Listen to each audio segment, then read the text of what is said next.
Welcome to the Becoming Superhuman podcast, where we interview extraordinary people to bring you the skills and strategies to overcome the impossible.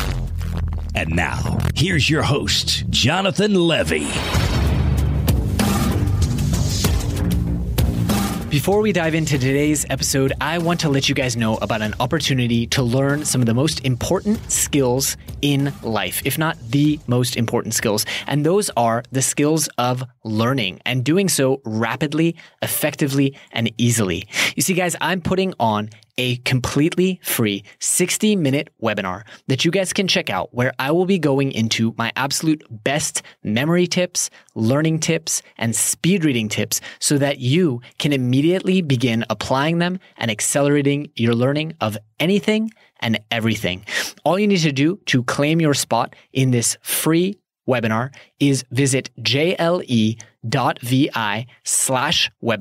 We have showings at many different times throughout the days for every time zone, but you have to log in and claim your spot. So that's jle.vi/webinar. And I really look forward to seeing what you guys achieve. This episode is brought to you by Organifi. You guys, one of the only things that every nutritional expert that we've had on the show seems to actually agree on is that we all need to eat more vegetables, eat more greens, eat organic, cut out all the processed junk. Well, who has the time, right? Who has the time to go out, do the shopping, make the salads, make the juices, make the smoothies? And that's what I love so much about Organifi. Their product is an all organic green juice. It has all of the nutrients that you need. It tastes absolutely amazing, and it's made by wonderful people who I consider to be personal friends. And as listeners of this show, you guys can actually save 20% on your first order. And all you have to do is go to Organifi.com. That's ORGANIFI.com and use the coupon code SuperHuman at checkout. Greetings, Super Friends, and welcome to this week's show. I'm going to give you guys a free pass on the fact that there are no new reviews because I've been recording these episodes months and months in advance, and it's fair that you guys can't keep up. But if you haven't left a review, please do. All right, on to today's episode. You guys, today we are joined once again by my super friend, Ms. Amy Smith, the Joy Junkie. In our last episode, we talked a lot about communication and how learning to communicate properly will unlock superhuman levels of efficiency and happiness and satisfaction in your life. That has proven to be so true for me in my life, in my relationship. And so I wanted to catch up with Amy. I didn't really have a good reason to have her back on the show besides the fact that I love her perspective, I love her energy, and you guys really, really enjoyed our previous episode. So we hopped in, we started chatting, and I think an amazing, amazing episode came out of it. We talked about goal setting, we talked about relationships and some of the difficult challenges that people get stuck on in relationships. We talked about compassion for the self, and then we talked about something that I think is perhaps more important than all of that, at least it has been in my experience, and that is making peace with your past, even if you don't realize that there's something to make peace with. If you think psychologically you're all clear, trust me, you're not. There are things that you could make peace with, and we talk about that in this episode.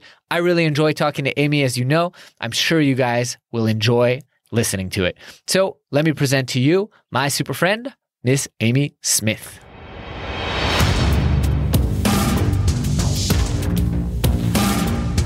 Amy, welcome back, my friend. How are you? I'm so great, and I'm thrilled to be able to hang out with you today. I was giddy seeing this on my calendar. Mutual. I have to admit, as I was telling you before we hit record, to the audience, I'll admit, that I just wanted an excuse to hang out with you again. I felt like we didn't even scratch the surface of all the amazing Joy Junkie, good vibe stuff that you're doing. So yeah, we're going to figure out a way to make it valuable for them, but I'm already having fun. So yay! Likewise. So what have you been up to since we spoke last time? Oh my gosh, so much big stuff. I moved from the west coast of California in the US all the way to the East Coast. So we are now in North Carolina, and that has had plenty of implications, one of which is that I now am 100% the sole breadwinner. So that's kicked up a bunch of money stories and male female dynamics and ego and things in our relationship with my husband. And so, which has been brilliant and amazing to be able to come through together. And yeah, so I am now looking out a window where there's a bunch of squirrels, and it is making my life incredibly happy. Like, I can't express to you how much I love these damn squirrels. It's just not something that I had on the West Coast. So we spent about 3 weeks traveling the US, seeing a bunch of stuff that we wanted to see, just took our sweet ass time to get over here. And now we're kind of getting a foothold a little bit. And it's been such an incredible journey. However, I do feel like there was really this pull, this conflict between actually taking time off and relishing and being present with the experience, and then gearing up for this new kind of role that I was taking over with our dynamic of supporting us financially. Mm-hmm. So, that was crazy and continues to be crazy, but it's really rewarding. So that's incredible. Can I ask, was this a planned shift in roles or an unplanned? No, totally planned. We were very calculated, and we have been planning this move for about 2 or 3 years. And so we had geared up for absolutely all of it. But it was interesting to watch my husband adapt to that change. We have amazing communication, so we've been able to kind of, pull through it. But there were some moments where he was starting to, it was very fascinating. He would try to control little things. Like, before we started driving across the US, we did a trip to Hawaii. And there was lots of little things where he was like, no, we're going to go scuba diving here or snorkeling here. And no, take the picture like this. And so he would start doing these little controlling things that he had never done before. And I'm like, what the hell is this? I know how to take a goddamn selfie. Like, why are you trying to control how I take a picture? And then we were able to kind of look at it. And he's like, I feel so out of control in this dynamic. And we had some great conversations about it and how we can be amazing for one another throughout it. So I'm happy to say that was really short-lived, and we've been able to kind of navigate a lot of it pretty seamlessly. So I'm really, really grateful. And it's exciting. He's starting a completely brand new practice out here. So there needs to be ramp up time. And I really feel like it's a time for reciprocity, because he's, throughout our relationship, we've kind of vacillated between him putting me through makeup school and then me putting him through massage school. And then sort of throughout our entire relationship, there's been some sort of give and take from each person. So maybe it was 70-30 as far as financial contribution, or 40-60 or something like that. But we've never, ever had 100% zero, So it's been fun though. It makes me feel like a badass. I was going to say, I did this amazing podcast episode with this woman, Amy, one time about communication. So maybe that'll help. That's really, really cool. That's really cool. And hats off also to your husband for, being the progressive modern male, because I think that's a really interesting topic, and one that I find really interesting where, I'm at a point in my career where I can kind of kick back, and my partner is starting her career in law. And I think about this a lot. Like, how would I derive purpose if I wasn't working every day? And if it was just being with the family, and if it was just kind of tending to the home. Right. Yeah. And I think there's room to shake up a lot of archaic notions of roles in relationships. I mean, still to this day, I can't remember if I shared this with you, but I mean, we've been together 21 years and we still do like our own grocery shopping. We cook our own food. We have separate sides of the fridge. We do our own laundry. Still our finances are separate. Like, everything has been very non-conventional. And my philosophy and kind of theory about that is, whenever we're at odds about any sort of decision or have differing opinions about anything, whether it's related to the financial house or physical house or anything, we just always look at how can everybody feel honored? Because it's not about right or wrong. It's not about massive sacrifice and compromise. It's about how can we find maybe an unconventional option that we haven't even thought about. In fact, I had a student ask me the other day, like, what happens if my partner and I have differing dreams? And this person is my complete soulmate, but he wants to stay living here in middle America, and I am dying to get back to the beach.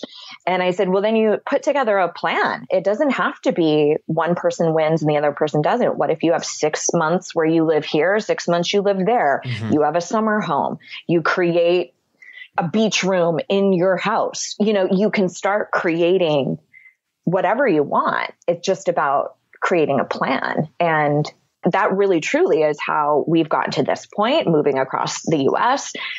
It's all about setting up these goals and actually working the plan, So. That's actually a really nice segue into one thing I did want to ask you, which is, as we're recording this is the middle of February. And this is right about the time where people start petering off on their goals. And so I wanted to ask you a little bit about this kind of dichotomy that we all have between getting what we want, whether it's in our relationship or with ourselves, and having these goals and setting these goals versus kind of the compassion of letting it go when we don't always get all our goals. I mean, I've often told people I set goals so that I get 60% of them because I want them to be ambitious enough. And I'm playing with this idea a lot, especially because, as you said, being in a relationship, I can't devote 20 hours a week to reading anymore. Right. So I'm playing a lot in this space, and I wanted to bounce it off of you. I mean, how do you weigh those things? How do you make those decisions? And how at the end of the day, knowing that you're not going to achieve everything that you want to and set out to, how do you make peace with that? Yeah, that's such a great question. And I think it is important that we look at this. Here is the major obstacle that I see people stumble with. They collapse their self-worth with whether or not they attain a goal, instead of looking at it as information to propel you into a better solution. So what I mean by that is people might set up a goal of, I don't know, let's say I want to be able to run a marathon in 6 months' time. And you get to that point and you're not able. Like, let's say you had to walk half of it or something like that. And so the conversation that then follows suit in your mind is one of, you're a failure, you didn't accomplish it. And then it's probably a lot of commentary that probably stems from your upbringing or whatever. So we have this idea that those boxes in which we check, that those somehow mean something about who we are, what we're capable of, instead of looking at it very pragmatically and factually and go, oh, okay, I actually didn't accomplish that. What went wrong? And where can I tweak and alter in order to attain that goal? I think for most of us, it's about the method. It's not that you don't want that overall goal of, let's say, starting a nonprofit or running the marathon. You still want that, but you could have a ton of different ways to get there. And sometimes the method's off. Sometimes, maybe you trained for that marathon by yourself and what you really needed was accountability from a coach. Or maybe you wanted to start this nonprofit and you went through a different avenue that didn't light your soul on fire. And there's another way to go about it. So sometimes I think it's in the analysis, but I also think a lot of it has to do with your own self-talk and how you view your goals in relationship to your own value. Yeah, absolutely. And I mean, I'm considering going back on the 60% because as I get older and I become kind of more self-compassionate, I realize that it's kind of a major bummer on the dopamine system to look at your checklist every week and know that, a large percentage of things on it will not get done. So I'm kind of going back on that. But at the same time, what kind of helped me for years to have that self-compassion is to say, look, you set these goals to be very hard, and some of them are even reach goals, as they say. Like, I'm really going to have to stretch if I want to make this happen. Mm-hmm. How are you setting goals? And, as we get almost a month and a half into the year, what kind of goals are you focusing on and how do you set them so that they're just reachy enough? Yeah, this is such a great thing to look at because I also see that when people get to this particular time of the year, when we're approaching halfway through, that there's kind of this, well, shit, if I haven't done it now, and it's a complete throwing in the towel instead of regrouping, reanalyzing, and getting going. So one of the pieces of my goal setting is to do routine check-ins that I put on my calendar to evaluate. Is the method off? Is it working? Do I still want to attain that thing? And I go through an entire process at the very beginning of the year, and I actually give it away as a freebie. So I'll give you the link if you guys are interested.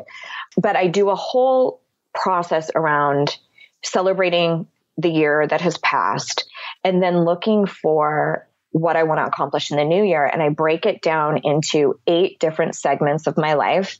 Because I also see this happen where people say, this is the year I'm losing weight, or this is the year I'm getting healthy. This is the year I start my business. And then they forget to go on a date with their partner or, how to be a good parent or whatever. And they collapse everything into one category. So I look at 8 different segments. I look at the bigger goal of what I want to accomplish. And then I look underneath that and ask, what do I think attaining this goal will give me? And some subsequent questions around, am I doing this genuinely for me? Or am I doing it because it's an expectation from my community, because I'm motivated from guilt or fear? I really look at what's underneath that. And then it really becomes a matter of logistics and breaking down into small steps, what that looks like, and then taking it to the calendar. I often say, if it's not on your to-do list, if it's not on your calendar, it's not going to get done. So if you're wondering why you haven't had a date for a while or you haven't had sex for a while, you might want to schedule it. That's the most important thing, are the things that go on our calendar, on our to-do list. But then, like I said, it's a constant checking in on that, looking at, does this still feel resonant to my life? Because I think there are absolutely times when you need to give up on a goal or the method is completely off. So a perfect example, a few years ago, one of my goals was to complete P90X, the fitness program. And so I'm doing that. I'm probably on day 75.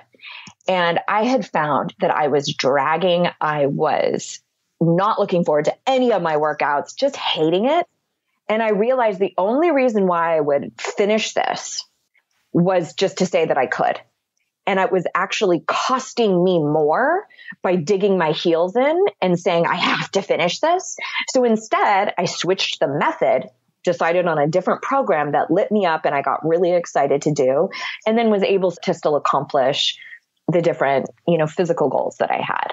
So I think there's analysis there to be had where maybe the method's off. And do you still really want to attain this thing? And checking in on that. I think you make a really, really important point that kind of underscores, the exact mechanics of the system, I think don't matter as much as the idea of having a system.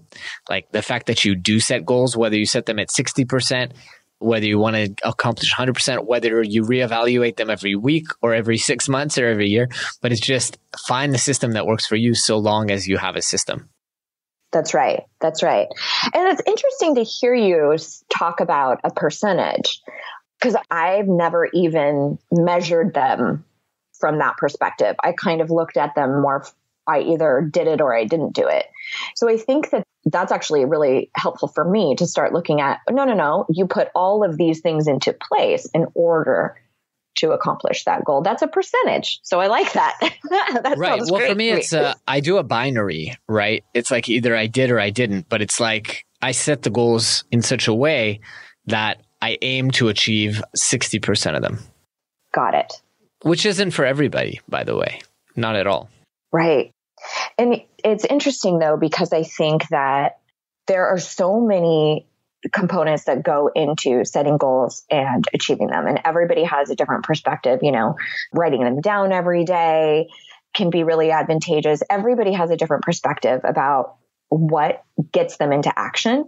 So I think you have to really understand how you are motivated and how you operate best, right? So if you, for instance, say, I'm going to wake up at 4 a.m. every morning to get a workout in, and you hate getting up early, but it would work out so much better if you just would do those workouts after work then set yourself up for success. It's like change the method or the system, like you said, based off of how you operate best. Absolutely. I don't know how you feel about, what is your perspective on giving up a goal, like quitting? Yeah. So that's a really interesting one. I was going to ask you that. My perspective is my goals are there to serve me. And the moment that they stop serving me, I abandon them. But I always try to go into it and ask, sometimes there are things that I don't actually want to do, but I need to do, and they're there. So for example, I live in a country where English is not the native language, and my reading speed in Hebrew is much slower than it is in English. So like, while I really prefer, and I could get by just fine reading very slowly, I need to work on that. It's been on my goals forever, and I haven't abandoned it, because it's just one of those things that I will benefit from. Other things, I come to realize over time that for whatever reason are still not relevant. With that said, I will say by the time something ends up on my goals list, chances are I've done the kind of soul searching and determined that it's worthwhile, that it's something that actually means something to me. Yeah. But like I said, I routinely, you do the math, right? And you quickly figure out that if I'm only accomplishing 60%, give or take, of my goals, then I'm rolling over 40%. And not everyone is being rolled over, right? So inevitably things do get pruned or become irrelevant, or I decide, you know what, I'm going to achieve this a different way, which is another one, to your point, like if the goal at the end of the day is working out, it doesn't have to be at 4:30 in the morning. I had a goal of giving a TED talk at TED, and I realized there's actually no additional benefit. If you give a good enough TEDx talk, it can get as much exposure or more exposure. And the end sum goal was to reach people. So I checked that one off, right? Good enough. Yeah. And I love this because I think there is so much power in the reevaluating, with the caveat that you have to be honest with yourself. Mm-hmm. And you have to, because it could be very easy to go, oh, you're just making excuses. But it really is a place to be introspective and look at, no, what really is in my best interest at this point, mm-hmm. and being able to course correct, or for things to completely change. I remember one year, my husband and I, one of our goals was to go to Ireland, and we ended up having the opportunity to buy our first home. And so we did that instead, and it was just a complete course correct. Like, oh my God, Ireland. Okay. That doesn't matter nearly as much. It's not high on the priorities compared to buying a home. Right. I like that. And having that freedom to like abort mission and, reroute. I like that a lot. Abort mission and reroute. Do you have a process for, because in my head, I associate you a lot with the self-talk and the hard conversations with others and with yourself. Do you have a framework or a process that you go through when that happens, and when you have to stop and look down a crossroads and decide, wait a minute? Because I think so many people are completely out of touch with themselves, and they don't know how to have that conversation anymore. Yeah. Oh, wow. This to me is our spiritual work. This is what we do for our entire existence, is we navigate our internal world and how that is up against external stimuli all the time, right? So we have all of these societal notions about here's what a successful person looks like, or here's what a healthy relationship looks like. And so we've got all of these things outside of ourselves that we go, oh, okay, I must want to achieve that because then I'll be valuable. And what we miss, what a lot of people miss, is cultivating a really rich relationship with themselves, so that instead of looking outside of themselves for the answer, they start looking internally and going, wait a minute, do I want that book deal just because everybody else in my industry has it? Or is it something that it really lights my soul on fire? And getting connected to what's really true for you. And I think one of the ways to start doing this is to address all of your emotions, right? And really feel what you feel. So for instance, if you don't meet a goal, or if you do need to course correct or reroute, looking at what's really happening here emotionally. I'll give you an example. When I was in my early 20s. I had kind of finished one major career as a makeup artist. And I kind of had this quarter life crisis where I realized that it was not the trajectory I wanted to continue to go on. And I had to mourn it and grieve it. And I had a meltdown when I realized, like, I'm not going to accomplish this goal. And it doesn't light my heart on fire anymore. And I had to do that internal work of talking with a coach. So these are some of my methods: talking with a coach, journaling, being a part of courses that foster that, and reading books about purpose and drive and all of those things. And then deciding, okay, what is the healthiest path for me? But we override our emotions all the time and just go to the next best thing. So there's a handful of things that I do daily, journaling daily every single morning. I do this little hippie ritual of pulling goddess cards, which I'm not a big fan of that word, but I love this little goddess card deck. And I kind of look at, how do I need to show up each day? You know, what feels really powerful for me? And I get to interpret that, right? I get to make it my own particular truth. Mm-hmm. So I don't know. Did I answer your question? You did. You did. The journaling is a particularly helpful one because it's something I know I need to do. I just ordered this Everbook erasable notebook that you can like scan, and you know, I need a toy. I've realized I need a toy if I want to accomplish a goal. Like, want to work out more, need to get some new workout shoes that I love.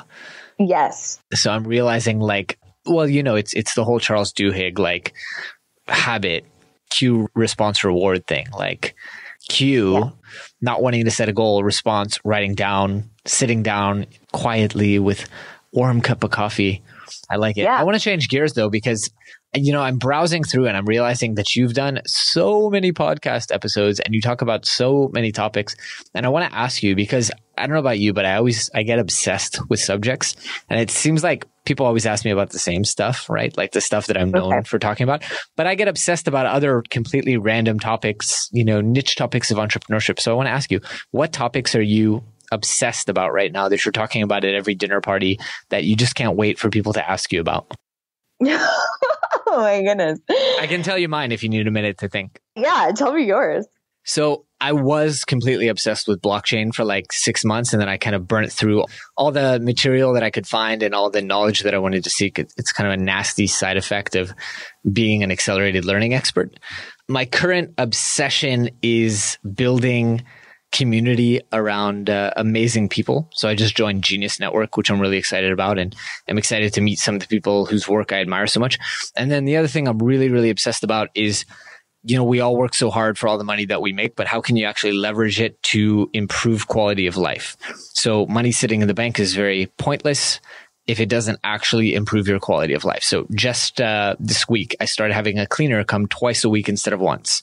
And that's like a very tiny little thing. And it's not even a big sum of money, but it makes me so happy when I came home today and the house is clean, even though it's a Monday, not a Thursday. It's like disproportionate amount of happiness. So I'm obsessed with that right now. And I'm obsessed with finding out how people spend money in ways that make them happy, because buying shit doesn't make people happy. But buying gifts makes people happy, you know, and booking a vacation to spend time with your family. So I'm going to see my parents twice as much this year because I decided to hop on a plane and make it happen. Is going to make me happier. And so that's my obsession topic. How's that for time to think? Yeah. Now I'm totally comparing myself like, oh, I don't have nearly as many obsessions right now. I will say there's something that's been really popular that for whatever reason just has felt extremely resonant for me lately. And that is relationship to our pasts. And I didn't start doing a lot of work around forgiveness and letting go of things that we've kind of kept ourselves on the hook for, whether it was a past relationship that we think we messed up or a job that we really wish we would have taken. And I've become kind of obsessed. I don't know. I'm probably a 60%er compared to your obsession. But I don't know if you know the book, Top 5 Regrets of the Dying by Bronnie Ware. I don't. Okay. Well, that's so fascinating to me because when I teach classes, I've got people of all different races, sexes, political affinities, sexual orientations, like all sorts of different things. But when you get to death's door, it's kind of the great equalizer. And it really puts everything into perspective about, did I live my life in accordance with my highest purpose? And what does that really mean? So this gal Broniware was a hospice nurse for 8 years, and she basically compiled these top 5 regrets that she saw across the board. And the number one regret was, I wish I would have lived a life according to what I wanted instead of a life of what everybody else wanted. So, which I'm like, hello, that's what I've been saying. But we're caught up so much in the minutia of the day in and day out. We don't actually make peace with our past and resolve our past and forgive ourselves for whatever we have or haven't done in order to live a life on purpose and to actually enjoy and figure out what we enjoy instead of trying on all of these different things that we think everybody else will love about us. And then you wake up one day and you go, holy shit, what did I do my entire life? I just was catering to everybody else. So I think those two kind of topics, this idea of regret, what we tend to, I personally think is one of the most challenging emotions for us to feel is regret. It's such a helpless feeling. And how can we curb that? How can we stop going down that path? And then also how we can use it. This is also something that that I use oftentimes with people who are in a challenging situation in a relationship, whether it's like a spouse or even a family of origin, where I always think if you're going to, like, let's say, sever that relationship with your father. I did a podcast about that, about breaking up with a family member, essentially, or with a parent. I always say, okay, what do you need to do, say, or be in order to close the door in this chapter and have no regrets? And that puts all of the focus on your personal responsibility. And so you don't get to just blame dad for being a shitty dad, or you don't just get to, blame your ex for a horrible marriage. Like, you have to really own your role. And that is incredibly powerful, even if it comes down to a challenging decision like that, to be able to say, no, my side of the road is clean. I can walk away with no regrets, knowing that I did my part. Mm-hmm. That's incredible. That's a really good obsession topic. I think I'm actually going to start asking that question, by the way. Like, what are you obsessed with right now? Yeah, it's good. And I want to point out to people that that's so important, because I have a podcast episode that I want to do, but I'm probably not going to do it for about a year. And it's called How I Finally Got into a Relationship After 9 Years of Being Single. And it goes through this whole process of how I did it and the books that I read and the exercises that I did. And I took it on as a learning challenge, as I tend to do with everything in life. And so much of it, like the vast majority of it. And by the way, for anyone out there who wants the quick answer, Calling in the One by Catherine Woodward Thomas, just read that. Yes, I suggest that all the time. It's so good. Changed my life. Everyone I know who's read it is now in a relationship. It's amazing. Yep. And so much of that, the vast majority of the work that you do in that book is making peace with childhood agreements, relationships with parents, past relationships, relationships with yourself, opinions. It's all like putting the past at rest. And then as soon as you do that, you feel so much lighter and you can go into something like a relationship clean. Yeah, absolutely. And it is incredible how much we carry with us into the next job, into the next relation, and we do it subconsciously. We're not like, oh, let me bring up all my mom issues now with my current partner. Like, nobody does that. Nobody thinks that that's what's happening. Exactly. And even healthy stuff, like, it doesn't have to be that you're traumatized by a parent. Like, I realized through this process that I had made an agreement, which is not something that my parents ever requested of me, but it was something that they said to me when I was 4 years old, that I misinterpreted the wrong way, that was so deep down in my subconscious that until I was asked, is there any possibility that you feel some obligation to this, that, and the other? And I was like, oh my God. Like I was immediately back in that drugstore at 4 years old, promising not to do this, that, or the other, which is relevant if you're a 4-year-old, but no longer relevant if you're a 30-year-old man, you know? Right. And it was just like, holy crap, I've been carrying that all of this time. That's and right. That was just one example. Like there were so many other things, so many opinions and statements I had about myself that I was carrying. Right.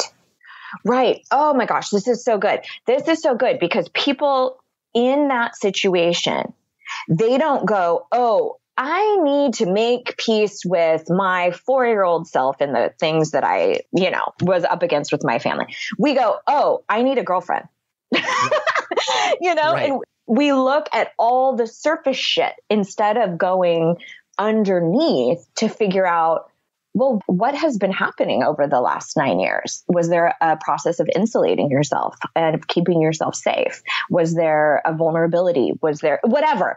And there's always learning when you start asking those questions. And it's just much richer experience. So I'm so excited for you. That I love that book. So incredible, like life-changing. And I've tried to get Catherine Woodward Thomas on the show, but she doesn't respond to like any emails. So anyone out there has a connection to Catherine Woodward Thomas, that would be phenomenal. Yes.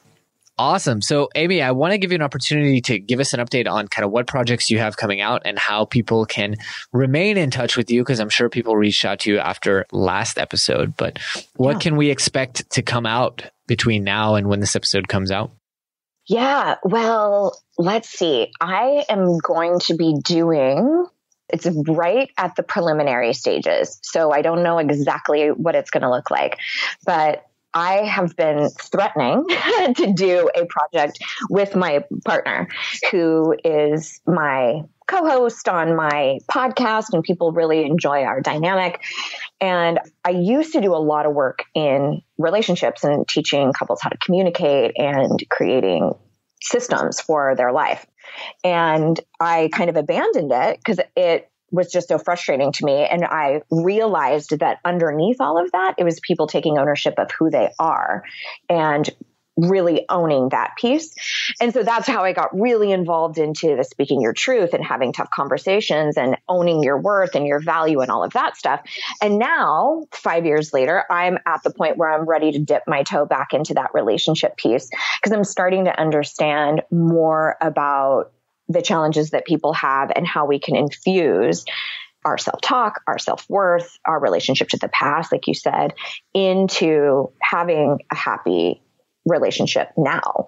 So I have a set of courses that are called Excuse Me, Your Badass is Showing. And there's a self-love edition, a self-confidence edition. And then this one that will be brand new will be a relationship edition. So that is probably happening right as this is launching, this podcast. Yeah. Well, we will do our very best to get a link before the show comes out and put it in the blog post episode so people can reach out. Last question. What would you say was the most important takeaway from our chat today? Oh, gosh. Well, I definitely love this idea of compassion through your goal setting, and having that ability to be malleable.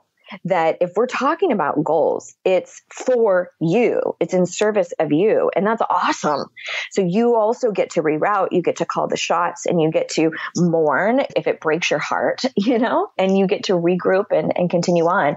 So I think having just that element of gentleness as you go through something so logistics focused, like goal setting.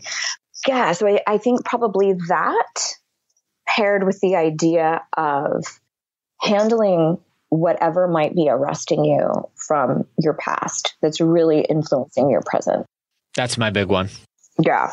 The one that I would want to emphasize to people, that all of us write it off and all of us say, like, I don't have trauma like that. I don't have skeletons like that. Trust me, you do. Like, even if it was just that your parents treated you too well, you got skeletons from that. That's right. It's very simple.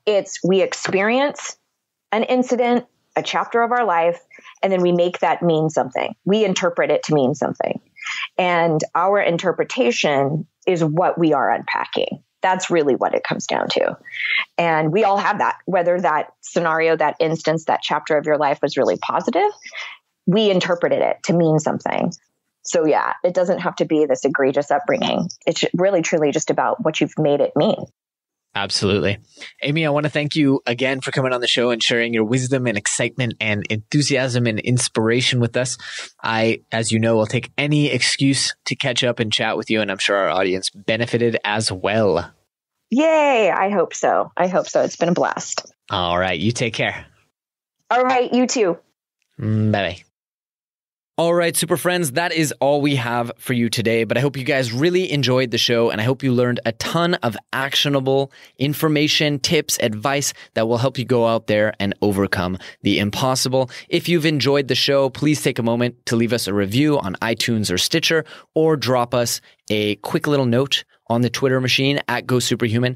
Also, if you have any ideas for anyone out there who you would love to see on the show, we always love to hear your recommendations. You can submit on our website, or you can just drop us an email and let us know. That's all for today, guys. Thanks for tuning in. Thanks for tuning in to the Becoming Superhuman podcast. For more great skills and strategies, or for links to any of the resources mentioned in this episode, visit www.becomingasuperhuman.com/podcast. We'll see you next time.